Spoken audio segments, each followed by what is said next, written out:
স্বাধীন বাংলাদেশেও নানা স্বৈর শাসককে তাড়ানোর জন্যে এদেশের মানুষ আবার সংগ্রাম লড়াই করেছে। জনতার সিদ্ধান্ত ছিল সঠিক, ত্যাগ ছিল, রক্তপাত ছিল, জীবনও দেওয়া হয়েছে।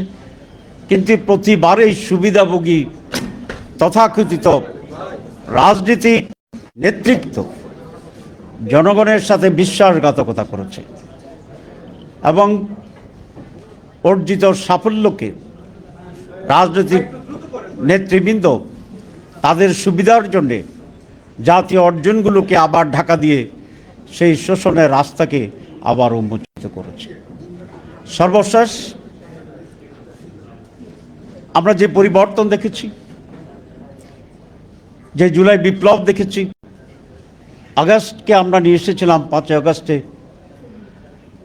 এটা আমরা সকলেই সাক্ষী। আগেরগুলো ছিল ইতিহাস, আমরা দেখিনি। মানুষ আশা করেছিল যে এই দেশে একটি নতুন ব্যবস্থার প্রবর্তন হবে, একটি নতুন রাজনৈতিক ধারা তৈরি হবে, যেখানে কোনো ফেসিবাদ থাকবে না, স্বৈরাচার থাকবে না, একটি সুষ্ঠু গণতান্ত্রিক ব্যবস্থা, বিপ্লবী চেতনার অংশীদার সকলেইকে অ্যাকোমোডেট করে একটি সুষ্ঠু নির্বাচনের ব্যবস্থা করে আমরা পরিবর্তন আনব। বাংলাদেশের মানুষ সেদিন বলেছিল 5 আগস্টকে দ্বিতীয় স্বাধীনতা। তারা বলেছিল আমাদের আকাঙ্ক্ষা ছিল একটি নতুন বাংলাদেশ, চেঞ্জ, পরিবর্তন এবং পজিটিভ পরিবর্তন। কিন্তু আনফর্চুনেটলি আমরা আবার দেখছি আবার পানি গোলানোর চেষ্টা করা হচ্ছে, আবার শহীদদের জীবন এবং রক্তের সাথে বিশ্বাসঘাতকতা করা হচ্ছে।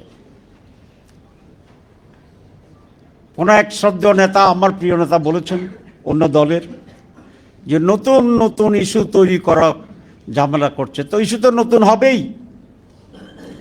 আমরা তো পুরাতনকে আন্দোলন সংগ্রাম করে বিতাড়িত করেছি। এই জন্য তো আমরা নতুন ইস্যু, নতুন সিস্টেম, নতুন বাংলাদেশ, নতুনভাবে গণতন্ত্র, নতুন মানুষের অধিকার নিশ্চিতকরণ, এইটাই তো আজকে মানুষের আকাঙ্ক্ষা এবং জুলাই বিপ্লবের তো এই চেতনা। আমাদের বর্তমান ইন্টারিম গভর্নমেন্ট এসে বলেছিলেন যে তারা সংস্কার করবেন এবং এদেশের মানুষ সংস্কার চায়। সে সংস্কারের জন্য অনেক কাজ করা হয়েছে।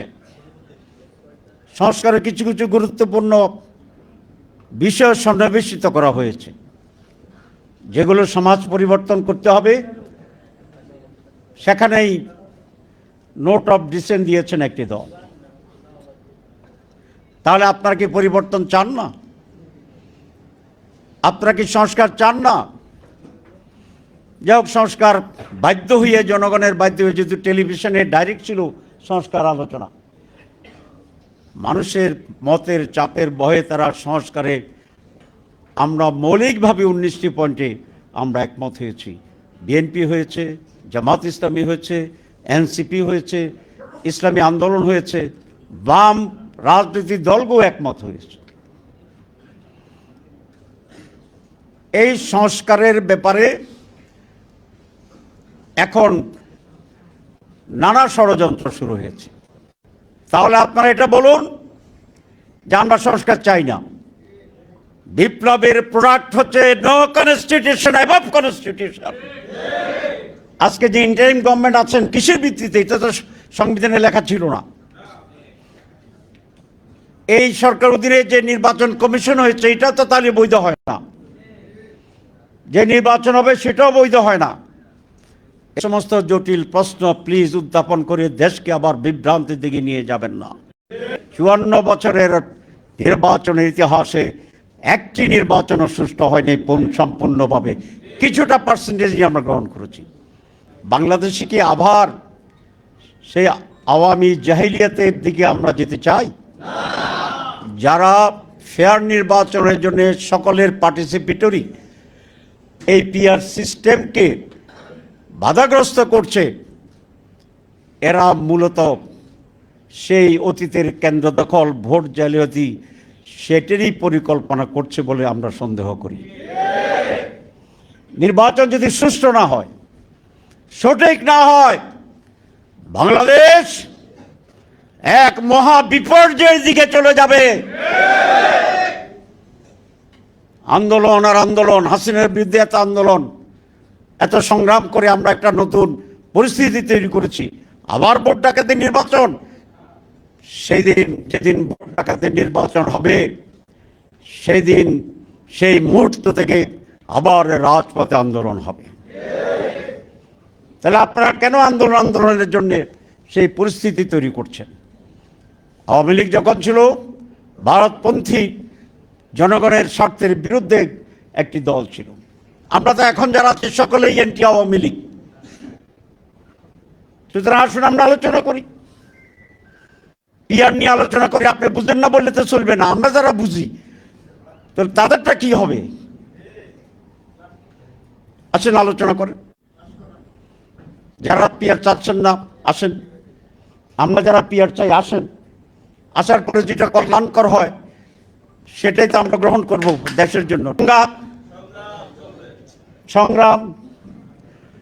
সুতরাং ইলেকশন কমিশনকে বলবো, পিআর পদ্ধতিকে সামনে রেখে নির্বাচনের রোডম্যাপ ঠিক করেন। ট্রেডিশনালটা করছেন তো, আপত্তি নেই, আপনারা করেন। আমাদের পিআরকে নিয়ে আর একটা করেন। রক্তর সাগর সাঁতরিয়ে অনেক লাশের উপরে পা রেখে আমরা এখানে আসছি। You are the product of the July chetona. আপনার খুব বেশি ভূমিকা ছিল না, আপনি বিদেশে ছিলেন, আমরাই আপনাকে আনছি। সুতরাং এটা আপনার দায়িত্ব। আপনি মাঝে মধ্যে যেটা শুনি যে কোনো রকমে বাঁচতে চান, চলতে চান না, আপনি যাইতে পারবেন না, যাইতে পারবেন না। আপনাকে এই দেশকে ঠিক করে যেতে হবে। আর সময় ক্ষেপণ না করে জাতিকে অনিশ্চিতের দিকে ঠেলে না দিয়ে একটা সুস্পষ্ট সিদ্ধান্ত গ্রহণ করার জন্য প্রধান উপদেষ্টাকেও অনতিবিলম্বে ডায়লগ শুরু করার আহ্বান জানাচ্ছি।